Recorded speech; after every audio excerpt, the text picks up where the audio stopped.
Assalamualaikum warahmatullahi wabarakatuh. Waalaikumsalam. Waalaikumsalam warahmatullahi wabarakatuh. Di sini kami akan membahas tentang rancangan induk pelaksanaan literasi sekolah.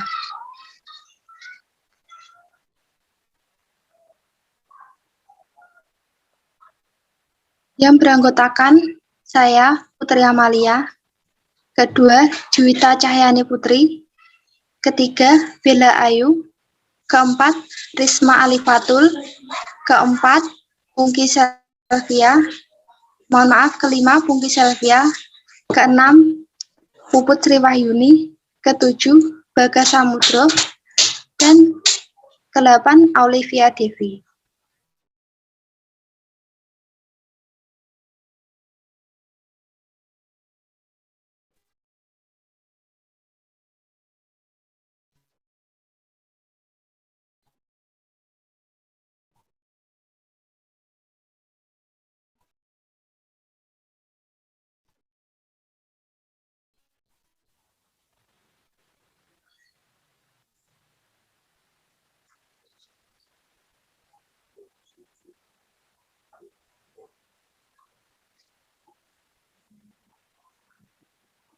Yang pertama, mengkondisikan lingkungan fisik ramah literasi.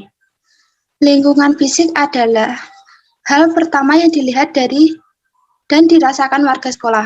Oleh karena itu, lingkungan fisik perlu terlihat ramah dan kondusif untuk pembelajaran.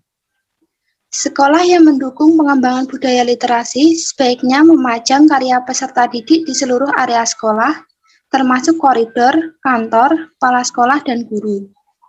Kedua, mengupayakan lingkungan sosial dan efektif. Lingkungan sosial dan efektif dibangun melalui model komunikasi dan interaksi seluruh komponen sekolah. Hal itu dapat dikembangkan dengan pengakuan atas capaian peserta didik sepanjang tahun. Sekolah bisa menyelenggarakan festival buku, lomba poster, mendongeng, karnaval tokoh buku cerita, dan sebagainya agar literasi dapat mewarnai semua perayaan penting di sekolah sepanjang tahun. Selanjutnya akan dilanjutkan oleh teman saya, Juwita. Baik, untuk selanjutnya yaitu mengupayakan sekolah sebagai lingkungan akademis yang literat. Lingkungan fisik, sosial, dan afektif berkaitan erat dengan lingkungan akademis. Ini dapat dilihat dari perencanaan dan pelaksanaan gerakan literasi di sekolah. Sekolah sebaiknya memberikan alokasi waktu yang cukup banyak untuk pembelajaran literasi. Salah satunya dengan menjalankan kegiatan membaca dalam hati dan atau guru membacakan buku dengan nyaring selama 15 menit sebelum pelajaran berlangsung.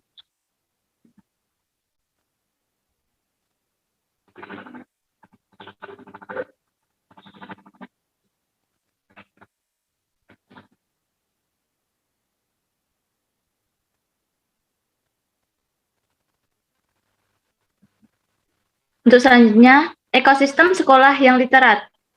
Itu ada lingkungan fisik, lingkungan sosial, dan afektif, dan yang satunya lagi lingkungan akademik. Dalam lingkungan fisik, itu terdapat kepala sekolah bersedia berdialog dengan warga sekolah. Dalam lingkungan sosial dan afektif, kepala sekolah terlibat aktif dalam pengembangan literasi. Dalam lingkungan akademik, disediakan waktu khusus untuk pembelajaran literasi. Dalam lingkungan fisik yang selanjutnya ada kantor kepala sekolah memajang karya peserta didik. Dalam lingkungan sosial dan afektif, terdapat budaya kolaborasi antar guru dan tenaga kependidikan. Dalam lingkungan akademik, waktu kegiatan literasi dijaga agar tidak dialihkan untuk kepentingan lain. Untuk yang selanjutnya dalam lingkungan fisik, terdapat buku dan materi tersedia di semua pojok ruang kelas. Di lingkungan sosial dan afektif, merayakan hari besar dan nasional dengan nuansa literasi. Dalam lingkungan akademik, buku fiksi dan non-fiksi tersedia dalam jumlah yang cukup banyak. Untuk yang selanjutnya, dalam lingkungan fisik terdapat karya peserta didik dipajang di sepanjang lingkungan sekolah. Dalam lingkungan sosial dan afektifnya, penghargaan peserta didik diberikan secara rutin dan di lingkungan akademik disepakati waktu berkala membahas pelaksanaan CLS yang dimonitori oleh TLS. Baik, untuk selanjutnya akan disampaikan oleh teman saya, yaitu Bagas.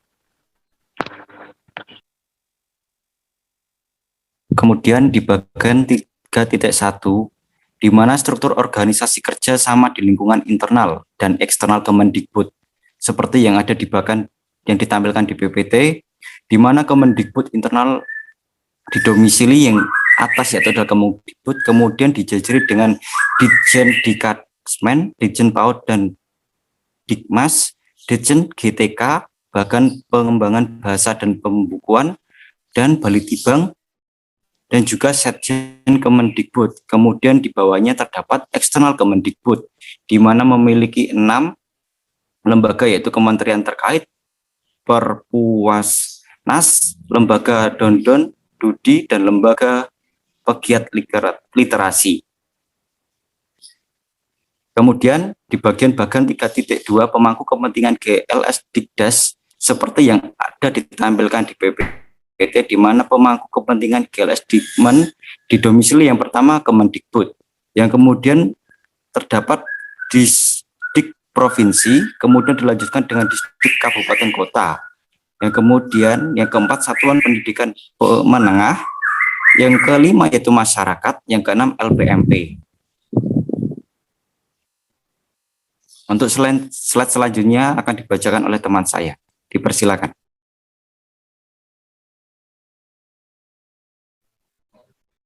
Selanjutnya ada bagian 3.3 yaitu pelaksanaan GLS yang terdapat penumbuhan budaya literasi dan minat baca di sekolah, salah satunya melalui kegiatan 15 menit membaca sebelum pembelajaran. Kemudian, pengembangan kecakapan literasi melalui kegiatan non-akademik, misalnya kegiatan ekstrakurikuler dan kunjungan wajib ke perpustakaan. Dan yang terakhir, kegiatan ekstrakurikuler atau pembelajaran menggunakan strategi literasi.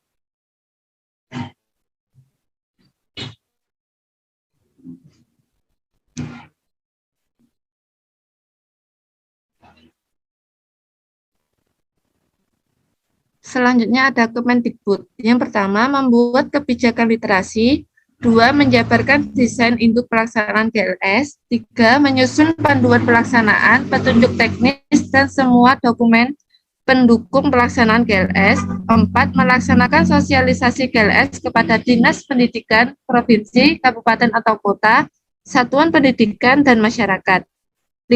Merancang dan melaksanakan pelatihan literasi untuk warga sekolah dan masyarakat. 6. Melaksanakan monitoring dan evaluasi pelaksanaan GLS di tingkat provinsi, kabupaten atau kota, dan satuan pendidikan. Dan yang terakhir, membuat rencana tindak lanjut GLS berdasarkan hasil monitoring dan evaluasi pelaksanaan GLS. Selanjutnya akan dilanjutkan oleh Risma. LPMP, Lembaga Penjamin Mutu Pendidikan. Yang pertama, melaksanakan pemetaan awal kebutuhan literasi sekolah.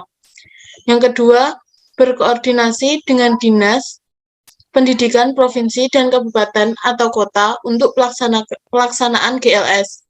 Yang ketiga, merancang dan melaksanakan pendampingan dan pelatihan kepada warga sekolah untuk meningkatkan kemampuan mereka dalam memberikan pelayanan pendidikan, terutama pelaksanaan pembelajaran yang mampu meningkatkan kemampuan literasi peserta didik. Yang keempat, melaksanakan supervisi pelaksanaan GLS. Yang kelima, melaksanakan pemetaan akhir data kebutuhan literasi sekolah dan GLS. Yang keenam, melaporkan hasil pemetaan akhir ke Ditjen Dikdesmen Kemendikbud. Yang ketujuh, melakukan monitoring dan evaluasi hasil pelaksanaan GLS di satuan pendidikan tingkat provinsi dan lingkungan dinas pendidikan kabupaten atau kota. Yang kedelapan, membuat rancangan tindak lanjut berdasarkan hasil monitoring dan evaluasi pelaksanaan GLS.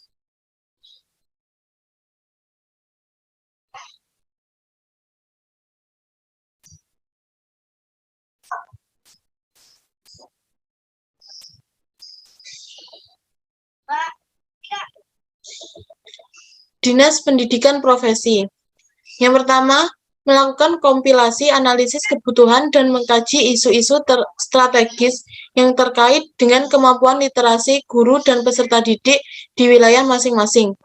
Yang kedua, membuat kebijakan daerah untuk mendukung pelaksanaan GLS.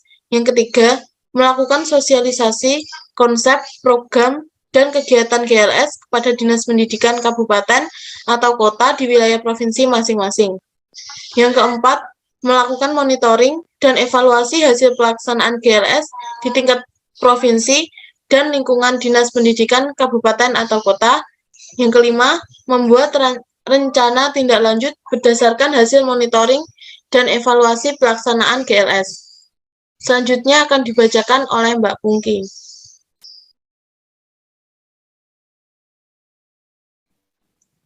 Selanjutnya, Dinas Pendidikan Kabupaten atau Kota. Yang pertama, melakukan analisis kebutuhan dan mengkaji isu-isu strategis yang terkait dengan kemampuan literasi guru dan peserta didik di wilayah masing-masing.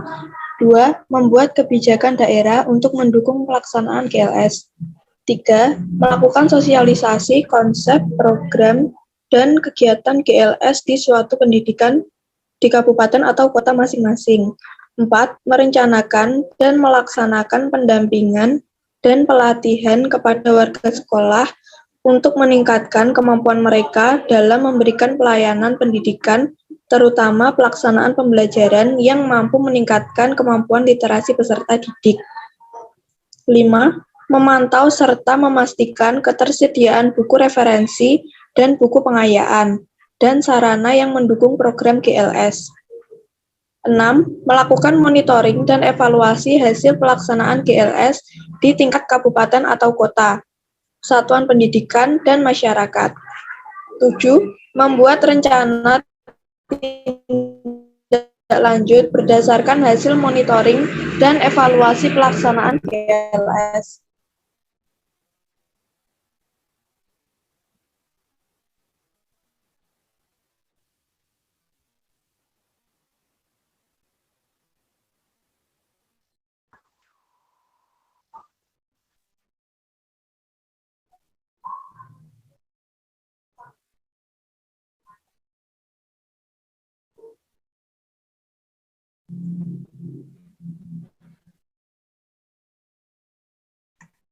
Selanjutnya, satuan pendidikan.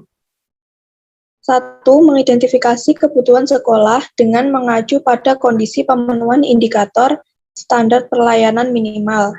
2. Melaksanakan tahapan kegiatan GLS yang meliputi pembiasaan, pengembangan, dan pembelajaran.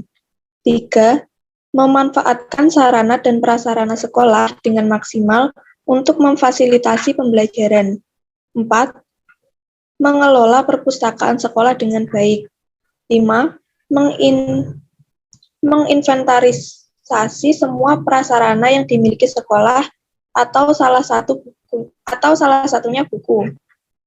6. Menciptakan ruang-ruang baca yang nyaman bagi warga sekolah. 7. Melaksanakan kegiatan 15 menit membaca sebelum pembelajaran bagi seluruh warga sekolah.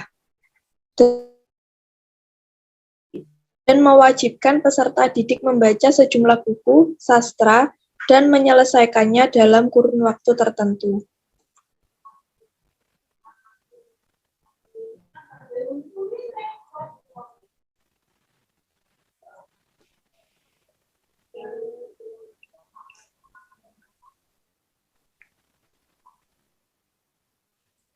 Selanjutnya, ada masyarakat yang terdiri dari yang pertama, ada ikut terlibat dan berpartisipasi dalam kegiatan GLS untuk meningkatkan kemampuan literasi warga sekolah. Yang kedua, menyelenggarakan gerakan publik antara lain gerakan membacakan buku untuk anak, gerakan mengumpulkan buku anak, dan menyalurkan ke taman bacaan dalam gerakan untuk menghidupkan taman-taman bacaan di ruang publik yang ramah anak.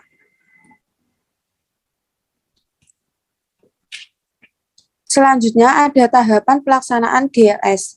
Program GLS dilaksanakan secara bertahap dengan mempertimbangkan kesiapan sekolah di seluruh Indonesia, Tahapan-tahapan dalam pelaksanaan GLS sebagai berikut. Tahap ke-1, pembahasan kegiatan membaca yang menyenangkan di ekosistem sekolah.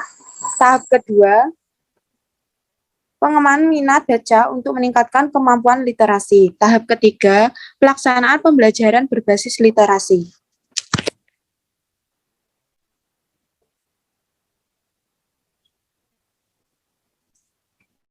Selanjutnya, strategi rancangan induk pelaksanaan literasi sekolah.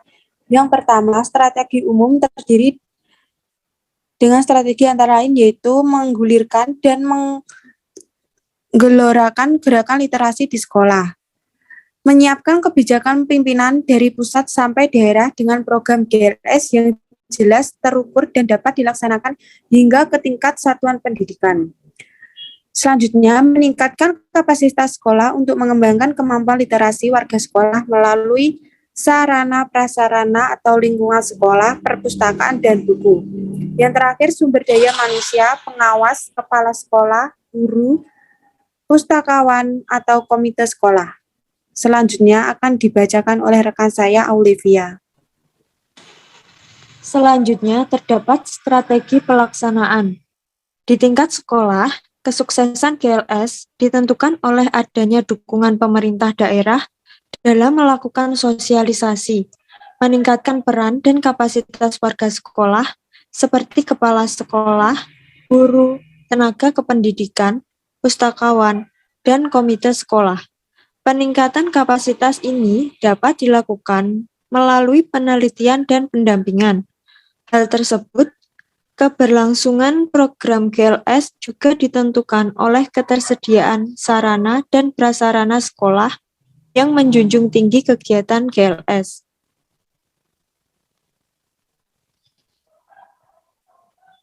Kemudian, terdapat peningkatan kapasitas rancangan induk pelaksanaan literasi sekolah.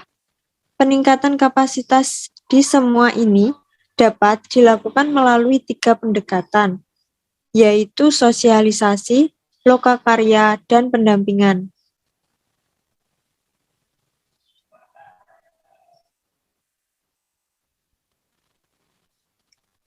Demikian presentasi dari kelompok kami.